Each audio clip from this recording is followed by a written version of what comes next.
అంబేద్కర్ కోనసీమ జిల్లా ఊడిముడిలంకలో గోదావరి నదీ ప్రవాహంలో నాటుపడవ బోల్తా పడిన ఘటనలో ఓ వ్యక్తి మృతి చెందాడు. ప్రమాదం జరిగి 24 గంటలు దాటినా మృతదేహం లభ్యం కాలేదు. పడవ డ్రైవర్ ప్రతిరోజు వెళ్లే మార్గంలో కాకుండా కొత్త మార్గంలో పడవను నడిపాడు. డ్రైవర్ నిర్లక్ష్యంగా వ్యవహరించారని జిల్లా కలెక్టర్ తెలియజేశారు. ఇక పడవలో ప్రయాణిస్తున్న 6 వ్యక్తులు లైఫ్ జాకెట్లు ధరించారని, మృతుడు ధరించిన లైఫ్ జాకెట్ ఊడిపోవడం వల్ల గల్లంతయ్యాడని తెలియజేశారు. మిగిలిన 5 సురక్షితంగా బయటపడ్డారని కలెక్టర్ తెలిపారు.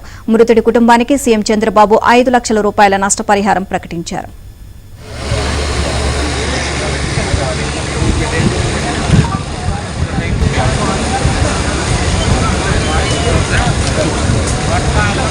జారిపోతావా